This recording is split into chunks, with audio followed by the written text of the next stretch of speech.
सभी ने सब्जी मंडी और फल मंडी लगते हुए देखा है, लेकिन क्या आपने कहीं पैसों की मंडी लगते हुए देखा है जहां कचरे के भाव नोटों के बंडल मिलते हैं?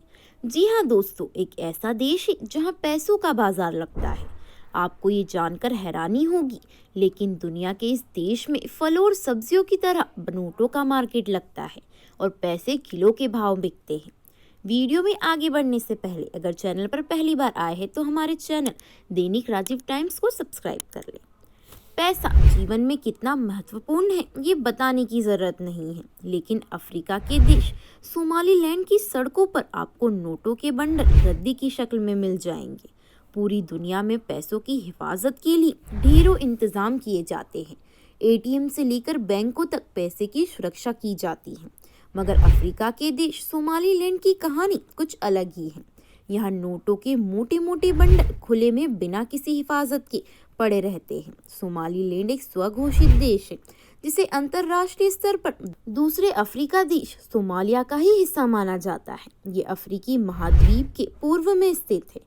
वहीं आपको ये जानकर बेहद हैरानी होगी कि सोमालीलैंड काफी गरीब देश है। गृह युद्ध के दौरान 1991 में सोमालिया से अलग वजूद में आया। यहाँ रोजगार की हालत बहुत खराब है। सोमालीलैंड की करेंसी सिलिंग है, जिसकी किसी भी देश में कोई वैल्यू नहीं है। नतीजा ये बेहद गरीब देश में आता है। एक अमेरिकी डॉलर के लिए 9,000 सीलिंग के नोट देने होंगे। सोमालीलैंड की सीलिंग के 500 और 1000 के नोट में चलन है। यहाँ अमेरिका के $10 में 50 किलो सीलिंग खरीदा जा सकता है। वहीं पैसों के बाजार में बेचने की वजह कुछ अलग ही है। दरअसल यहाँ उनकी मुद्रा कभी भी बेकार हो सकती है, इसलिए मुद्रा को बर्बाद होने से बचाने के लिए बाजार में बेचने का काम किया जाता है। यहाँ का आधा इलाका बिल्कुल रेतीला है, जबकि बाकी हिस्सा अक्सर सूखे का शिकार रहता है। यहाँ से सबसे बड़ा निर्यात ऊँटों का होता है। उसके बावजूद इस देश की अर्थव्यवस्था उभर नहीं पाती। सबसे खास यहाँ के बाजार हैं, क्योंकि यहाँ के बाजार में आपको फल और सब्जी कम बल्कि नोट ज्यादा बिकते नजर आएंगे।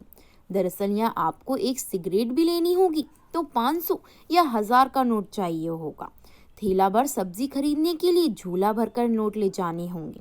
और अगर सोमालीलैंड कोई कीमती गहने खरीदना चाहता है तो गाड़ी में लाद कर सीलिंग के नोट ले जाने होंगे। मुद्रा के अवमूल्यन और करेंसी के रद्दी में तब्दील होने की वजह है सोमालीलैंड में ज्यादातर लोग कैशलेस लेन देन करते दिखेंगे।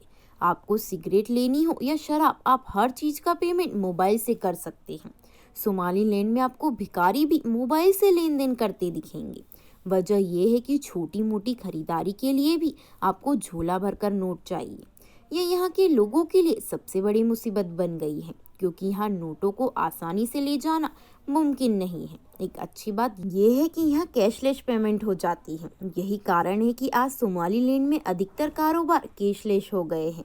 यहाँ टूरिज्म पर देश चलता है। सोमालिया में बीच और यहाँ काफी रहस्यमय गुफाएं और जंगल भी है। इन्हीं पर रिसर्च के लिए शोध से जुड़े कुछ लोग यहाँ आते रहते हैं। इसके अलावा इस छोटे से देश में रोजगार एक बड़ी समस्या है। यहाँ पर लोग मछली पालन और छोटे छोटे कामों में लगे हुए हैं।